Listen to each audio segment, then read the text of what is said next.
ETF index mutual funds నేర్చుకుని stock మార్కెట్లో రాణించాలనుకుంటున్నారా? వెంటనే ఈ నెంబర్కి కాల్ చేయండి. నమస్తే రమగారు. నమస్తే జయ. రమగారు, చిన్నపిల్లలకి, ముఖ్యంగా చిన్నపిల్లల దగ్గర నుంచి ప్రతి ఒక్కరికి ఉంటుంది. మనం చిన్నప్పటి నుంచే కంట్రోల్ చేయాలి కాబట్టి నేను చిన్నపిల్లలు అంటున్నా. ఈర్ష్య, అసూయ. పక్కన పిల్లల్ని చూసి వాళ్ళకి అది ఉంది, మనకు లేదు. లేకపోతే వాళ్ళు బాగా చదువుకుంటున్నారు, నేను చదవలేకపోతున్నాను. వారి దగ్గర మంచి మంచి టాయ్స్ ఉన్నాయి, నా దగ్గర లేవు. ఇలా ఈర్ష్య పడుతూ, అసూయ పడుతూ ఉంటారు. చిన్నప్పుడు మనం ఏదో బుజ్జగించేస్తాము, సముదాయించేస్తాము, అయిపోతుంది. కానీ అదే పెరిగి పెద్దయినా కూడా ఆ క్వాలిటీ ఉందంటే చాలా ఇబ్బంది పడతారండి బయట సొసైటీలో. సో చిన్నప్పటి నుంచి మనం ఎలా కంట్రోల్ చేయాలి, దీనికి సంబంధించి మీ స్టైల్లో ఒక కథ రూపంలో చెప్దాం. ఈర్ష్య, అసూయలు సహజమైన లక్షణాలు జయ. అదేదో విపరీతమైన క్వాలిటీ అనడానికి వీలు లేదు. సహజంగా అందరికీ ఉంటుంది, అందరికీ ఉంటుంది. ఇప్పుడు ఓ వస్తువు ఏదైనా చూస్తే అబ్బా నాకు కూడా కావాలనిపిస్తుంది, వీళ్ళు ఎక్కడి నుంచి తెచ్చేసుకున్నారో అనిపిస్తుంది. అంటే ఒక తీవ్రమైన భావం కలుగుతుంది. ఒక క్షణం అయ్యాక ఏమవుతుందంటే బుద్ధి దాన్ని కంట్రోల్ చేస్తుంది. ఎలా వీళ్ళ దగ్గర డబ్బులు ఉన్నాయి, వాళ్ళు కొనుక్కోగలిగారని కానీ, లేకపోతే తనకు సూట్ అయింది ఈ వస్తువు అందుకని వాళ్ళు వేసుకున్నారని కానీ, పెద్దయ్యాక నేను కొనుక్కుంటానని కానీ, అలా ఏదైనా బుద్ధి ఈ లోపల కలిగిన ఈ తీవ్రమైన భావజాలాన్ని అణుస్తుంది.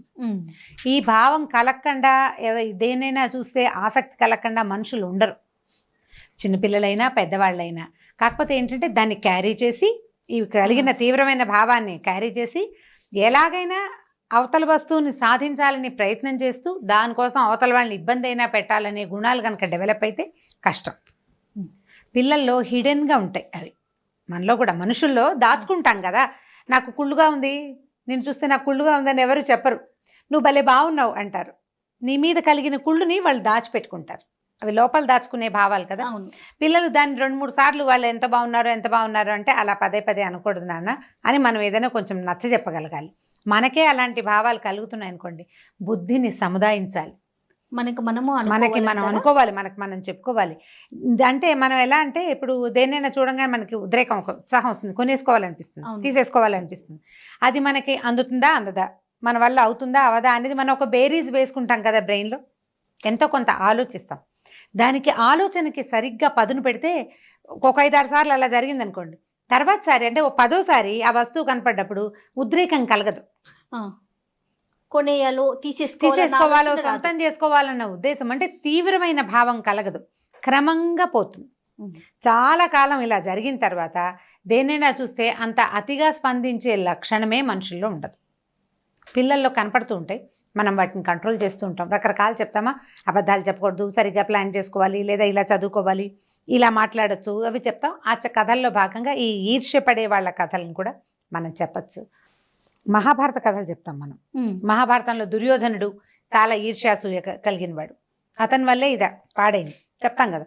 అట్లా చెప్పడానికి బోల్డ్ కథలు ఉన్నాయి. ఓకే, ఓ కథ చెప్తాం. ఒక రాజుగారికి ఒక భార్య ఉంది, ఒక కూతురు పుట్టింది. ఆ కూతురు పేరు కలహంస, పాప పేరు. పిల్ల చాలా అందంగా ఉండేది. ఈ పాప పుట్టిన కొన్నాళ్ళకి ఆయన భార్య చనిపోయింది. పేరు అందంగా ఉంది కదా, కలహంస పేరు ఎంతో బాగుంది. అప్పుడు రాజుగారు ఏం చేశారంటే, పిల్ల పెంపకం కావాలి ఒకటి, రెండోది రాజులు భార్యలు లేకుండా ఉండటం అప్పట్లో విధానం కాదు, ఇది పాత కాలపు కథ. ఈయన ఏం చేశారంటే బాగా వెతికి ఒక అందమైన అమ్మాయిని పెళ్లి చేసుకున్నాడు. ఆవిడ పేరు రాజహంస. ఆవిడ అందంగానే ఉండేది, ఈ కూతురు అందంగానే ఉండేది. ఈ సవితికి తల్లి కూతురు అంటే స్టెప్ మాము డాటరు పక్కపక్కన నుంచుంటే ఇంచుమించుగా అక్క చెల్లెళ్ళే ఉండేవాళ్ళు, కానీ తల్లి పిల్లలే అనిపించేవాళ్ళు కాదు. అంత అందగతి ఆవిడ అందంగా ఉండేది. అయితే ఏమైందంటే ఈవిడికి రాజహంసకి తను చాలా బ్యూటీనని, అంటే ఏమనాలి, మహాసౌందర్యంతో బాధపడుతూ ఉంటుంది అనమాట. ఆవిడని చాలా అందగత్తనని ఫీలింగ్గా ఉండేది. ఈ కలహంసగా గోవాలండేది. చిన్నపిల్లలకి నేను అందంగా ఉన్నానని అలాంటి ఉద్దేశాలు పెద్దగా ఏం ఉండవు, ఏదో ఆడుకుంటూ పాడుకుంటూ ఉంటారు. ఈ అందాన్ని పొగిడే జనాలు పెరిగాకే కదా సౌందర్యం మీద మనకి నమ్మకం కలిగేది. అలాంటి సిచ్యువేషన్స్ ఈ పిల్లకి ఇంకా రాల. ఏదో 16-17 ఏళ్ళు వచ్చినాక అమ్మాయికి ఓసారి ఏమైందంటే, ఏ వస్తువు పెట్టుకుంటే బాగుంటుంది, ఏ నగ పెట్టుకుంటే బాగుంటుంది అలా ఆలోచించుకుంటారు. మామూలుగా 7 వారాల నగలు అవి ఉంటాయి రాజుల కాలంలో. ఈ చీర మీదకి ఈ వస్తువులని ఇలా డిస్కషన్ పెట్టుకున్నారు. మాట్లాడుకుంటుంటే మీ ఇద్దరు ఒకళ్ళని మించిన ఒకళ్ళు అందగత్తెలు, మీ అంత అందగత్తె ఎవ్వరు లేరని చెలికత్తెలు ఎవరో మాట్లాడారు. మాట్లాడితే ఈవిడికి ఏం డౌట్ వచ్చిందంటే, నేను అందగత్తెని అంటున్నారు వీళ్ళు, ప్రపంచం మొత్తంలో నేను ఒకదాన్ని అందగత్తెని, అవునో కాదో తెలుసుకోవాలనుకుంది. అప్పుడు ఆ స్థానంలో ఒక జ్యోతిష్కుడు ఎవరో ఉన్నాడు. ఆ జ్యోతిష్కుడిని అడిగింది పాతకాలపు విషయాలు, ఈ కాలంలో ఉన్నది కాకుండా పురాతన కాలంలో విషయాలను కూడా చెప్పేందుకు ఎవరైనా ఉన్నారా మనకి అని అడిగితే ఇతను ఏమన్నాడంటే, మన ఊరికి ఉత్తరంగా బాగా ముందుకెళ్తేనండి ఒక పెద్ద చిట్టడి ఉంది, అందులో ఒక బావి ఉంది, ఆ బావిలో ఒక ముస్సలి తాబేలు ఉంది. తాబేలు మాట్లాడుతుంది. తాబేలుకి ముత్యాలంటే ఇష్టం. ముత్యాలు కనుక నూతిలో పోసి ఏదైనా ప్రశ్నిస్తే ప్రశ్నకి సమాధానం చెప్తుందని చెప్పాడు. సరే, బాగుంది. ఈవిడేమనుకుందంటే, ఈ కాలపు అందగత్తె నేను, పురాతన కాలం నుంచి కూడా నేనేనా, ఇంకెవరైనా ఉన్నా, లేదా భవిష్యత్తు కాలంలో ఎవరైనా వస్తారా, భూత భవిష్యత్ వర్తమాన కాలాలని తెలియజేసే తాబేలుంటే దాన్ని కనుక్కోవచ్చు కదా మనం ఉన్నదని చెప్పాడు కాబట్టి అని ఓ రోజు ఈ కూతుర్ని వెంబడి పెట్టుకుని ఓ రథం 14-5 పరిచారకులతోటి ఆ నూతిని వెతుక్కుంటూ వెళ్ళింది. ఈ వీళ్ళున్న రాజ్యానికి ఉత్తరంగా ఒక పక్కన ఎక్కడో ఒక పెడగా ఒక పెద్ద అడవి, అందులో ఒక పెద్ద ఎలాంటి దేవదారు వృక్షాలు అవి ఉన్నాయంటే టేక్ చెట్లు అనమాట. పెద్ద పెద్ద చెట్లు అవి ఉండి చక్కగా శుభ్రంగా అందంగా ఉన్న ఒక తోట లాంటిది ఉంది. ఆ తోటలో ఒక పెద్ద బావి ఉంది. బావి ఉంటే వెళ్ళారు వీళ్ళు. అక్కడికి వెళ్ళి చప్పట్లు చరిచి చూశారు బావిలో ఏముందో చూడడానికి.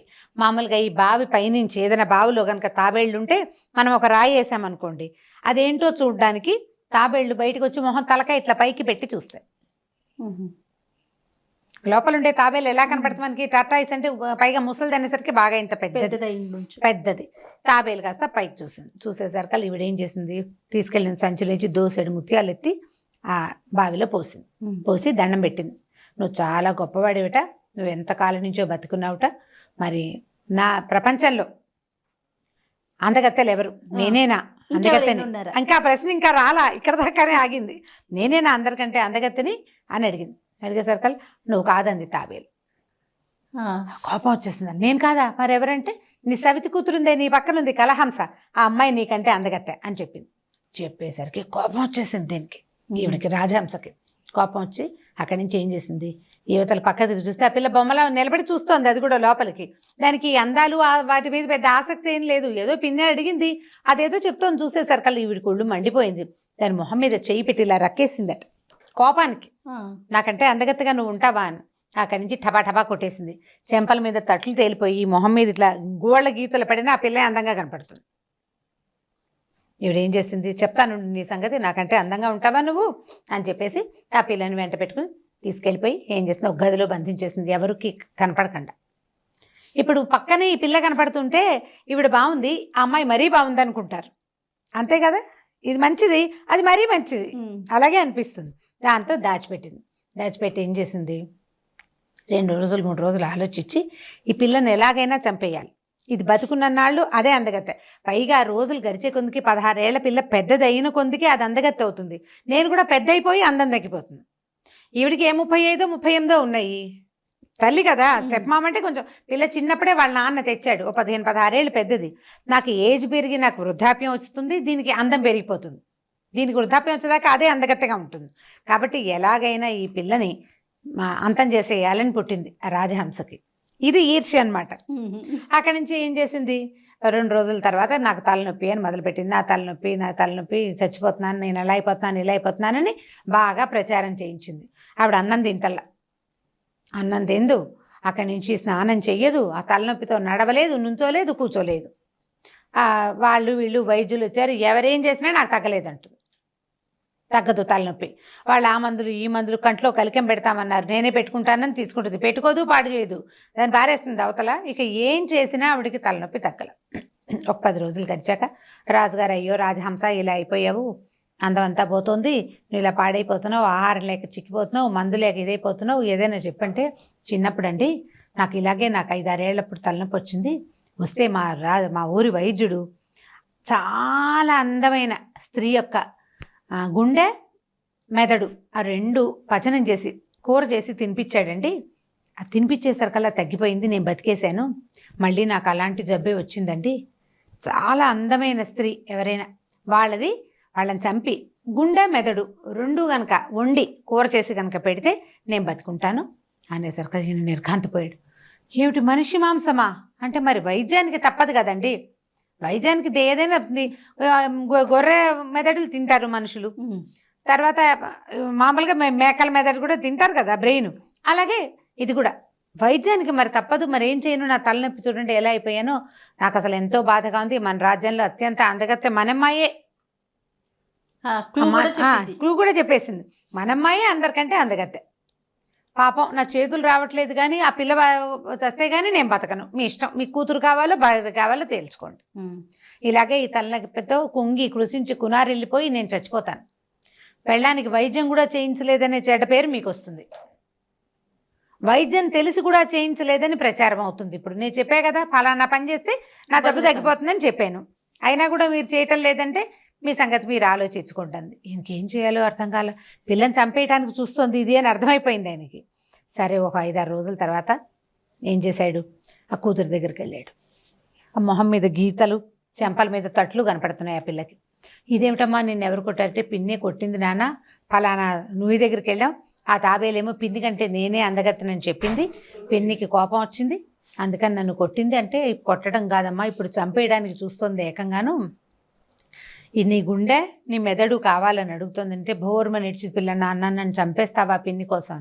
అయ్యో ఎందుకు చంపుతానమ్మా, ఏదైనా ఉపాయం ఆలోచిస్తానని ఈయన ఏం చేశాడు, అక్కడి నుంచి పక్క దేశపు రాజుగారు ఈయనకి ఫ్రెండ్, ఆ ఫ్రెండ్కి కబురు చేశాడు. ఏంటంటే ఒక దశలో వాళ్ళిద్దరు చదువుకునేటప్పుడు నీకు ఆడపిల్ల పుడితే మా అబ్బాయికి, మాకు ఆడపిల్ల పుడితే మీ అబ్బాయికి ఇస్తానని మాట్లాడుకున్నారు. మా పిల్ల తయారుగా ఉంది, మీ అబ్బాయిని పంపిస్తే రహస్యంగా పెళ్లి చేసి పంపిస్తాను, నాకు ఇక్కడ ఒక సమస్య ఉందని ఆయనకు ఒక ఉత్తరం రాసి పంపించాడు. పంపించేసరికల్లా ఆ పెళ్లి కొడుకు కాస్త సూరసేనుడు వచ్చేసాడు ఈ పిల్లని తీసుకెళ్ళటానికి. రహస్యంగా అంతఃపురంలో ఎవరికి కనపడకుండా తూతూ మంత్రంగా పెళ్లి చేసేసి పిల్లనిచ్చి పంపించేశాడు. ఈయన పంపేశాడు. మరి ఇక్కడే ఉంటే పిల్ల చంపేస్తుంది, ఈయనతోటి కాకపోతే ఇంకో రకంగా అయినా చంపడానికి రెడీగానే ఉంది. పంపించేశాడు. పంపించి ఏం చేశాడు, వీళ్ళ తలార్లని ఇద్దరిని పిలిచి, ఒరే కాస్త పెద్ద సైజు గొర్రెపోతుంది వెతికి దాని గుండె దాని మెదడు పట్టుకురండిరా అని చెప్పి గుండె మెదడు తెప్పించాడు. గొర్రెకేముంది, బోళ్ళు గొర్రెలు. అక్కడి నుంచి కూర పదార్థం చేయించి ఏడుస్తూ ఆ కూరను పుచ్చుకొచ్చి ఈవిడికి చేతిలో పెట్టాడు. అమ్మాయిని చంపించేశాను, ఇదిగో గుండె కూర, ఇదిగో మెదడు కూర, ఇవి రెండు తిని నువ్వు ఆరోగ్యం సంతరించుకో. పిల్ల కూడా వెళ్ళేటప్పుడు చచ్చిపోతూ నాన్న పిన్ని జాగ్రత్త, ఆరోగ్యం జాగ్రత్త నీ పేరే చెప్పింది అని చెప్పాడు. ఈవిడేం చేసింది, అమ్మయ్య కలహంస బెడద వదిలిపోయింది అనుకుని ఆ 2 కూరలు చక్కగా ఆరగించి సరిపోయింది, హాయిగా ఉంది అంటే ఇక దాని గుండె మెదడు తినేస్తే ఇంకా బతికుండదు అనమాట గ్యారంటీగా అని సంతోషంగా ఉంది. కొన్నాళ్ళు గడిచింది. ఈ వెళ్ళిపోయిన పెళ్లి కూతురు సూరసేనుడితో పాటు వెళ్ళిపోయింది కదా పక్క రాజ్యానికి, హ్యాపీగా భర్తతో సుఖంగా ఉంది అక్కడ. ఈ కొన్నాళ్ళు 1 సంవత్సరం గడిచింది. గడిచాక ఈ రాజహంసకి మళ్ళీ పోయి ఆ తాబేలుని చూద్దామనిపించింది. ఒకవేళ ఈ ఏడాదిలో ఎవరైనా చంటిపిల్ల పుట్టుంటే నాకంటే అందగత్తే కనుక్కుందాం అనుకుంది. వెళ్ళింది. వెళ్ళేసరికల్లా ఏం చేసింది, ఓ దోసెడు ముత్యాలు పట్టుకెళ్ళి నూతులు పోసి నాకంటే అందగత్తే ఎవరైనా ఉన్నారా అంటే, లేకే నీ కూతురు ఉంది కదా కలహంస అంది. అనేసరికి తెల్లపోయింది. కలహంస ఎక్కడుంది, కలహంసని ఏనాడో చంపేశానంటే నీ మొహం చంపావు, అడవి గొర్రె గుండె మెదడు పట్టుకొచ్చాడు నీ భర్త, నువ్వు అవి తిన్నావు. కలహంస సూరసేనుని పెళ్లి చేసుకుని మీ పక్క రాజ్యంలో సంతోషంగా ఉంది, ఆ అమ్మాయే నీకంటే అందగత్తని వెళ్ళిపోయింది తాబేలు. ఆ అమ్మాయి ఇది ఏం చేసింది, అయ్యో రాజుగారు ఎంత పని చేశాడని పరిగెత్తుకుంటూ ఇంటికి వచ్చి భర్తను కాలుచుకుని, అబ్బా మీరు ఎంత గొప్పవాళ్ళండి, ఏదో వైద్యం కోసం అమ్మాయిని చంపమన్నాను కానీ లేకపోతే ఎందుకంటాను, మన పిల్ల బతికే ఉందని అర్థమై తెలిసిపోయింది నాకు, చక్కగా మంచి సూరసేనుని పెళ్లి చేసుకుని మంచి రాజు మంచి యువరాజుని పెళ్లి చేశారు, చాలా మంచి పని చేశారు, నాకు ఎంతో సంతోషంగా ఉంది, నాకు ఇప్పుడు పిల్లని కంటితో చూసేయకపోతే నాకు నిద్ర పట్టదండి, ఓసారి వెళ్ళి పిల్లని చూసొస్తానంది. ఈయనకి భయంగానే ఉంది కానీ ఆవిడ ధోరణి చూస్తే మారిపోయినట్టే ఉంది కదా అని ఏం చేశాడు, పంపించాడు చూడటానికి. కాశీరాజ్యం పక్కన కాశీరాజ్యం అనుకుంటే ఆ రాజ్యానికి వెళ్ళింది. వెళ్ళేసరికల్లా ఈ భార్యాభర్త పైన ఎక్కడో సౌధం మీద పైన నుంచుని కబుర్లు చెప్పుకుంటుండగా ఉత్తరం వచ్చింది. ఉత్తరం వెనకాల దూరంగా రథం వస్తున్నట్టు కనపడుతోంది. ముందు గుర్రం వద్ద ఒకటి తెచ్చాడు ఉత్తరం. ఆ ఉత్తరం అమ్మాయికి అందేసరికల్లా వచ్చేయాలని రాజహంస ప్లాన్ అనమాట. ఉత్తరం చూసేసరికల్లా మీ పిన్ని నిన్ను చూడడానికి వస్తుందని ఉంది. ఆ అమ్మాయి ఏడవటం మొదలు పెడితే, మా పిన్ని మంచిది కాదు, నన్ను చంపేయాలని చూసింది, నేను ఆవిడ కంటపడ్డానా, నన్ను ఏదో ఒకటి చేసేసింది, ఆవిడకి మహా ఈర్ష్య నేనంటే అని ఏడిచేసరికల్లా సూరసేనుడు ఏమన్నాడు, ఎందుకు ఆవిడ తలుపు కొట్టినా తలుపు తీయద్దు, నువ్వు చచ్చినా ఆవిడ కంటపడబోక అని ఒక పెద్ద గదిలోకి అమ్మాయిని అటుపెట్టి గది బయట తాళం వేసాడు. ఆవిడ తలుపు కొట్టినా నువ్వు తీయలేవు, నువ్వు తీసినా తలుపు రాదు, ఎందుకంటే బయట నుంచి తాళం ఉంది కదా. తాళం జేబులో పెట్టుకుని వెళ్ళిపోయాడు. ఏం పర్వాలేదు, నేను కూడా కనపడను, నువ్వు కూడా కనిపించద్దు, గదిలో కూర్చోమన్నాడు. ఇక్కడి నుంచి ఈ రాజహంస వచ్చి నా కూతురు ఏదని రాజప్రాసాదంలోకి వచ్చింది. ఈ గదిలో ఉన్నారండి అని చూపించారు. ఆ గదిలోకి వెళ్తే ఆ పిల్ల తలుపు తీయదు. ఒక్కసారి నిన్ను చూస్తాను, కంటితో చూస్తాను, ఎన్నాళ్ళు అయింది, నువ్వు చచ్చిపోయావనుకున్నాను, అదయింది ఇదని ఎంత బతిమలాడినా ఆ అమ్మాయి తలుపు తీయకపోతే ఈవిడేం చేసింది, పెద్ద పెద్ద తలుపులు అంటే రాజప్రాసాదాలు పెద్దవిగా ఉంటాయి కదా, అంత తాళం ఉంటుంది దానికి. ఆ తాళం తిప్పడానికి ఉండే హోల్ ఉంటుంది కదా, అది బాగా వెడల్పుగా కొంచెం పెద్దదే ఉంటుంది. అయితే ఈవిడ ఏమంది, అందులోంచి చూసేసరికి పిల్ల అటు ఇటు తిరుగుతూ కనపడితే అమ్మాయి కలహంస, పోనీలే, నీకు నన్ను చూడటానికి ఇష్టం లేకపోతే పోనీలే, ఈ తలుపుకి బీగం పెట్టే సంది ఉంది కదా, ఈ తాళం పెట్టేది, నీ చిటికెన వేలు అందులో పెట్టు, ఆ వేలుని ముద్దు పెట్టుకునైనా నేను వెళ్ళిపోతానమ్మా, మా అమ్మ కదూ బంగారు తల్లి కదూ అని బతిమలాడితే, ఎలాగోలాగా వెళ్ళిపోతుంది కదా అని పెళ్ళి ఏం చేసింది, ఎడం చేతి చిటికెన వేలుని ఆ తాళపు సంతిలోకి పెట్టేసరికల్లా ఈవిడ వస్తూ ఏం చేసిందంటే ఒక విష పదార్థం ఒకటి పట్టుకొచ్చింది. ఆవిడకి బట్టలు డ్రెస్కి అంటే అక్కడక్కడ కొంచెం లూజ్గా ఉన్న చోట చిన్నగా సూదులు లాంటివి పెట్టారు టైట్గా ఉండటానికి. ఒక సూది తీసి, చిన్న గుండు సూది అనమాట, ఈవిడ తెచ్చిన విషంలో ఆ సూదిని ముంచి ఆ చటుక్కన ఆ వేలుకేసి గుచ్చేసింది. ఆ అమ్మాయి వేలుకేసి గుచ్చేసరికల్లా కెవ్వమని పడిపోయింది లోపల. పిల్ల చేయి లాక్కుంది. సర్రమని మనం ఏదైనా గుచ్చుకునేసరికి గబాల శరీరం చేతుల పైకి తీసేసుకుంటాం కదా, ఈ దగ్గరికి చేయి లాక్కుంది, పడిపోయేసరికల్లా ఈవిడ కాస్త వెళ్ళిపోయింది. తన రథం మీద తన ఇంటికి వెళ్ళిపోయింది. సాయంకాలం చీకటి పడ్డాక ఎక్కడికో వెళ్ళిన ఈ సూరసేనుడు తిరిగి వచ్చాడు, తాళం తీశాడు, కలహంసేది పడిపోయింది. ఇదేమిటి అమ్మాయి ఇలా ఉంది అని చూస్తే ఏమీ స్పృహ లేదు, ఏం చేసినా మెలకు రావటం లేదు.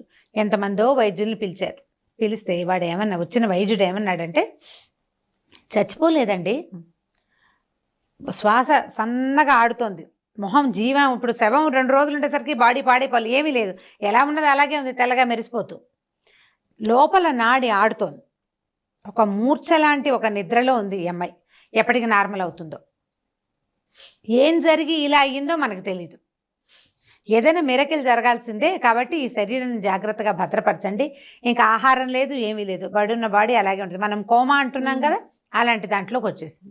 ఈ అబ్బాయి ఏం చేశాడు, ఆ అమ్మాయిని తీసుకెళ్ళి ఒక అంతఃపురంలో ఒక గదిలో పెట్టాడు. ఏదో పరిచారకులు వాళ్ళు వీళ్ళు వచ్చి తుడిచి ముట్టుకుని ఏదో చేసి, ఏం చేసినా ఆహారం లేదు, ఏం లేదు, అలా పడుంది అంతే. ఒక 6 నెలలు 8 నెలలు గడిచినాయి, అలాగే ఉంది.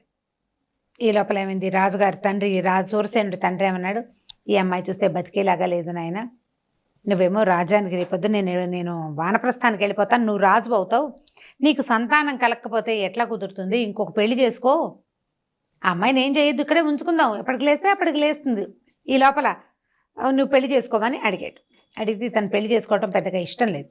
అయితే రోజు ఏం చేసేవాడంటే, ఇక్కడ తోచటల్లా అతనికి వేటకి వెళ్తుండేవాడట. ఈ వేటకి వెళ్ళేటప్పుడు ఒకరోజు ఏం చేశాడంటే, బాగా ఎక్కువ గాలిగా ఉన్న రోజున వేటకెళ్ళాడు. ఎక్కువ గాలి ఉంటే ఏమవుతుందంటే, ఈ బాణం వేసినప్పుడు గాలికి బాణాలు పక్కకి పోతాయి కదా, ఓ చెట్టు మీద ఉన్న మామిడి పండును కొట్టబోయి పక్కన ఉన్న చిలక్కి తగిలిందట. తగిలేసరికి ఆ చిలక ఏమిటంటే ఆ మామిడి చెట్టు సొంతదారు తాలూకు పెంపుడు చిలక. దానికి మాటలొచ్చు, మాట్లాడే చిలక అనమాట. దాంతో వాళ్ళు కాస్త ఇతనితో పోట్లాడారు.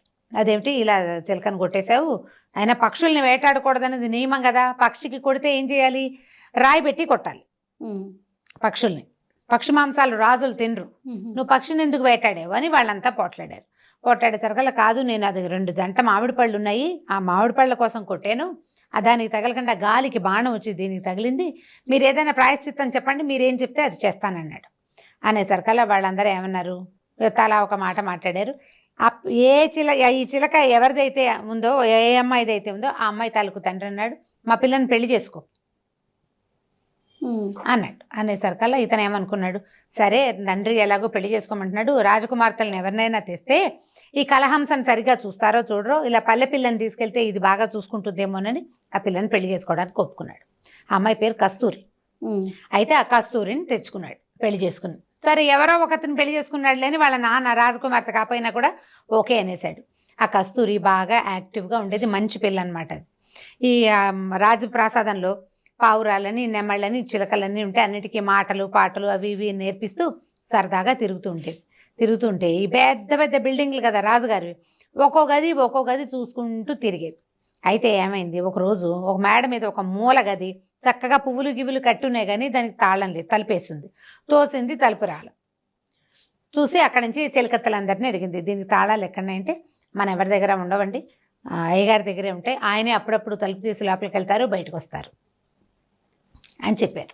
చెప్పేసరికల్లా ఏం చేసింది, ఆ సూర్యసేనుడు ఎక్కడికో బయటకు వెళ్తుంటే అతను బట్టలు సర్దే నెపంతో అతని దగ్గరున్న ఆ తాళాన్ని సంగ్రహించేసింది, తీసుకుని చెప్పకుండా కామ్గా తీసేసుకుంది. ఏం చేసింది, మర్నాడు అతను బయటికి వెళ్ళిపోగానే వచ్చి తాళం తీసి చూసింది. తాళం తీస్తే లోపల పెద్ద హంసతూలిక తల్పం, దాని మీద ఒక తెల్లగా మహాసౌందర్యవతి అయిన అమ్మాయి పడుకుని కనపడ్డాడు. ఇదేమిటి ఇట్లా బొమ్మలాగా ఉంది, బొమ్మలా పడుకుంది, కదలిక లేదు. ఇప్పుడు నిద్రపోతున్నా కూడా కాస్త కనుగుడ్లు కదలటమో కాలు వేళ్ళు కదలటమో ఉండాలి కదా, జీవం ఉన్నట్టే ఉంది, ఎప్పుడు బయట చూసినట్లేదు, బొమ్మలాగా ఉందని ఏం చేసింది, ముట్టుకుని చూస్తే మనిషి స్పర్శ తెలుస్తుంది. అక్కడి నుంచి అమ్మాయి సరదా పట్టలేకపోయింది అనమాట. అంత తెల్లగా మెరిసిపోతూ చాలా అందంగా ఉండేసరికల్లా ఇట్లా చేతి మీద అలా చేయేసి అలా శరీరం మీద అంటే బయటికి ఉన్న పార్ట్స్ మీద చేతుల మీద అక్కడ ఇట్లా ఇట్లా ఇలా రాస్తూ చూస్తోంది ఆ సౌందర్యాన్ని అనమాట. చేతి వేళ్ళు ఎంత బాగున్నాయి, చేతులు ఎంత బాగున్నాయి, పాదాలు ఎంత బాగున్నాయని అలా చూస్తుంటే ఏమైంది, ఈ చెయ్యి నిమిరేసరికల్లా ఈ చేతి చివరి ఏదో బొడిపిలాగా ఉంది, దాన్ని అట్లా అట్లా అట్లా అంది. అనేసరికల్లా అది ఏదో కదులుతున్నట్టు తోసింది. ఈ పిల్ల ఏం చేసింది, ఇది కొంచెం పల్లెటూరు పిల్ల కదా, ముళ్ళు తీయటాలు అవి వచ్చు, చిన్న బొడిప అలాగా బొటన్ వేలు చూపుడు వేలు గోరుతోటి దాన్ని పట్టుకుని లాగేసింది. బయటికి సూది లాగటం ఏంటి, కలహంస లేచుకొచ్చింది. ఆ విషపు సూది ఉండేసరికి అమ్మాయి స్పృహలో లేదు. ఇది తీయంగానే అమ్మాయి లేచి నువ్వెవరు. అప్పుడు వాళ్ళిద్దరు ఒకళ్ళకొకళ్ళు జరిగింది చెప్పుకున్నారు. సాయంకాలం రాజు వచ్చేసరికల్లా కలహంస చక్కగా నార్మల్గా కనపడింది. దాంతో మా పిన్నే నన్ను ఇలా గుచ్చేసిందని చెప్పింది అనమాట. సరే వీళ్ళు కలిసి బాగా కాలక్షేపం చేస్తుండేవాళ్ళు. ఇంకొన్నాళ్ళు పోయాక ఈ స్పృహలో లేని రాజుగారమ్మాయి స్పృహలోకి వచ్చేసిందని తెలిసింది. ఇంతలో ఈవిడ ఏం చేసి బయటికి వెళ్ళే లోపల ఈ రాజహంస ఓ సంవత్సరం గడిచిపోయింది కదా, ఈ అమ్మాయి మంచాన్ని పడి మళ్ళీ తాబేలు దగ్గరికి వెళ్ళింది. వెళ్ళి మళ్ళీ దోసెడు ముత్యాలు పోసి తాబేలు పిలిచింది. నాకంటే అందగత్తి ఎవరైనా ఉన్నారు, నేనే కదా అందరికంటే అందగత్తి అంటే, నువ్వు కాదు, నీ సవితి కూతురు కలహంసే అందగత్తి అని. ఆ కలహంస ఎక్కడ బతుకుంది, నేను సూది గుచ్చి చంపేశాను, అది చచ్చి పడింది, అది బతుకుని దాంతో లేదు, అది శవంతో సమానం, అది బతికలేదు, అసలు ఈ పాటికే వాళ్ళ దహనం కూడా చేసేసి ఉంటారు, మాకు చెప్పలేదు కానీ అనేసరికల్లా నీ మొహం, వాళ్ళ ఆయన ఇంకో పెళ్లి చేసుకున్నాడు, ఆ సవితి నీలాంటిది కాదు, అది వచ్చి నువ్వు గుచ్చిన గుండు సూదిని తీసేసింది, ముగ్గురు హాయిగా ఇద్దరు భార్యలతోటి సోర్సేనుడు హ్యాపీగా ఉన్నాడు, ఏమీ లేదు, నువ్వు ఎప్పటికీ అందగత్తే కాదు, ఎప్పటికీ కలహంసే అందగత్తే, అది ఉన్ననాళ్ళు అదే అనేసరికల్లా ఈవిడికి మండిపోయింది. ఏం చేసినా చావట్లేదు దీని దుంపదే కానీ ఈసారి ఏం చేసింది, కాలకూట విషం సంపాదించిందట. అది వేసి ఒక బ్రహ్మాండమైన పాయసం తయారు చేసింది. ఆ పాయసంలో ఏ వాసన తెలియకుండా చక్కగా కిస్మిస్లు, ఏలకాయలు, తర్వాత ఏమో కర్పూరము, జాజికాయ, జాపత్రి అవన్నీ వేసి గుమగుమలాడే పాయసం తయారు చేసి రాజుగారిని బతిమలాడింది. నేను ఒక మంచి పాయసం చేశాను, సంతానకారకం ఇది, నాకు పుట్టలేదు కానీ పిల్లలు కలహంసకైనా పిల్లలు పుడతారు, ఇది తీసుకెళ్ళి ఇస్తాను, పిల్లని చూసొస్తానని బాగా బతిమలాడి రాజుని ఒప్పించింది. ఎన్నిసార్లు అయినా రాజు ఆవిడని నమ్ముతూనే ఉన్నాడు. సరేనని పంపించాడు. వీళ్ళిద్దరు పైనుంచి చూస్తున్నారు, కబురు వచ్చింది, రథము వస్తుంది. చూసేసరికల్లా ఇది ఏడవటం మొదలుపెట్టింది. ఏమై మా పిన్ని ఇప్పటికి 2 సార్లు ప్రయత్నించింది నన్ను చంపడానికి, సంవత్సరం నుంచి నేను మంచం మీదే పడున్నాను, ఇప్పుడు మళ్ళీ వస్తుంది, నన్ను ఏదైనా చేసేస్తుంది అంటే, ఈ కస్తూరి ఉంది, నీకెందుకు భయం, నేనున్నా కదా, నేను ఒకదాన్ని అయితే ఏదైనా చేస్తుంది, నేను నీ పక్కనే ఉంటాను, ఏం చేస్తుందో చూద్దాం. అక్కడి నుంచి ఆవిడ రాగానే ఈ కూతుర్ని కావలించుకుంది. నీకోసం బ్రహ్మాండమైన పాయసం చేశానమ్మా, పాయసం తాగు, ఎంతో బాగుంటుందంటే, ఈ కస్తూరింది పాయసాలు వాళ్ళు వీళ్ళు తెస్తే మేము తాగమండి, మా దగ్గర ఒక రూలు, ఎవరైనా ఏదైనా వస్తువు చేసుకొస్తే ముందు వాళ్ళు తాగాలి, మీరు తాగాక అప్పుడు మేము తీసుకుంటాం అనేసరికల్లా ఇవి ఒప్పుకోవాలి.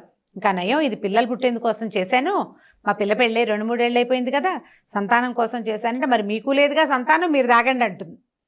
ఇక ఇద్దరు బాధించుకుంటారు. ఆవిడ ఎలాంటి పరిస్థితుల్లో అయినా ఈ కలహంసకు తాగిచ్చేయడానికి చిన్న కప్పులో వేసి నోటి దగ్గర పెట్టి బలవంతం చేస్తుంటే, ఈ అమ్మాయి ఏం చేసింది, కస్తూరి ఈ అమ్మాయి కొంచెం పల్లెటూరుది కదా, ఆవిడని ఇట్లా రెక్కలు విరిచి పట్టుకుని ఆ పాయసాన్ని ఎత్తి గొంతులో పోసేసింది. మీరు తాగేయండి, మీరు ఎలా ఉంటారో చూశాక అప్పుడు మేము తాగుతానులేండి అని. ఇక ఓ అనడానికి వీలు లేకుండా అక్క గట్టిగా ముక్కు మూసేసాయి అని అనేసరికల్లా, ముక్కు మూసేసరికి గుటకబడిపోతుంది కదా, ముక్కు మూసేసరికల్లా ఈ గుటకబడి లోపలికి పాయసం వెళ్ళంగానే ఆవిడ గీలగిలా కొట్టుకుని ఆ రాజహంస కాస్త చచ్చిపడిపోయింది. అమ్మయ్య ఈవిడ పీడ విరగడైందని అక్కడి నుంచి రథాన్ని పిలిచి, ఈవిడిని ఎవరు తెచ్చాడు, ఈ శరీరాన్ని రథంలో వేసుకుని ఎక్కడి నుంచి తెచ్చావో అక్కడికే తీసుకెళ్ళు, మా రాజ్యంలో ఉండటానికి వీల్లేదని చెప్పి ఆవిడ తెచ్చిన పాయసం కప్పు గిన్నెతో సహా రథంలో పెట్టి వెనక్కి పంపించేశారు. ఆవిడే తాగిపోయింది అనుకుంటారు, మనం ఏమైనా చేసామని వాళ్ళు ఎందుకు అనుకోవాలి. ఈ పని చేశాక అప్పటి నుంచి కస్తూరి భార్య ఈ కలహంస సూరసేనుడు కలిసి హాయిగా సంతోషంగా ఉన్నారు. ఇప్పుడు ఇందులో ఈ కథలో ఇదేమిటి, ఈర్ష్య ఎంత బాధిస్తుందంటే ఏదో ఒక పని చేశాక కూడా తృప్తి ఉండదు దానికి, ఇంకా ఫర్దర్ ఎక్స్టెంట్ ముందుకెళ్ళిపోవాలని అనిపిస్తుంది. దాన్ని ఎక్కడో ఒక చోట కట్ చేసుకోవాలి. మనం అక్క చెల్లెళ్ళ మధ్య ఈర్ష్యలు చూస్తాం, అక్క చెల్లెళ్ళ మధ్య, వదిన మరదళ్ళ మధ్య ఈర్ష్యలు ఉంటాయి, అన్నదమ్ముల మధ్య కూడా ఈర్ష్యలు ఉంటాయి, పిల్లల దగ్గర కనపడుతూ ఉంటాయి. కనిపించినప్పుడు అంటే ఫ్యామిలీస్ పెద్దవయ్యే కొందికి వదనలు మరదళ్ళు అలాంటి లేదా వదిన ఆడపడుచులు వాళ్ళ దగ్గర వస్తాయి. చిన్నతనంలో కట్ చేస్తే ఒకళ్ళకి లేదనుకో రెండో వాళ్ళకి పెద్దగా ఉన్నా అంత పెద్ద ఇబ్బంది ఉండదు. ఇద్దరు ఈర్ష్యపడే స్వభావం ఉన్న వాళ్ళైతే కష్టం కదా. పిల్లలకి ఇలాంటి కథలు చెప్పాలి, ఎక్కువగా ఈర్ష్యపడకూడదు, అసూయ పడకూడదు. ఎవరు ఈర్ష్యపడతారో వాళ్ళు హెచ్చుగా బాధపడతారు. నువ్వు బాధపెడతావు వేరే సంగతి, ఏ కట్టెకి నిప్పుంటే ఆ కట్టె ముందు కాలుతుంది, నిప్పున్న కట్టే కదా కాల్చేది. కాబట్టి మనసు నలిగిపోతూ ఉంటుంది ఈర్ష్యతోటి. దాన్ని తగ్గించుకోవాలని, అది చేయకూడదని ఈ పెద్ద కథని ఒక అరగంట సేపు చెప్పి పిల్లలకి నేర్పించుకోవాలి. సూపర్ అమ్మగారు. అవసరమైతే ఒక 2-3 పార్టులుగా కూడా చెప్పుకోవచ్చు. చాలా బాగుందండి. పిల్లలకి చెప్తానికి ముందు దీంట్లో ఒక కాన్సెప్ట్ ఉంది మనకి. అవును, చాలా బాగుందండి. ఇంకొక స్టోరీతో మళ్ళీ కలుద్దాం అమ్మగారు. నమస్తే. నమస్తే.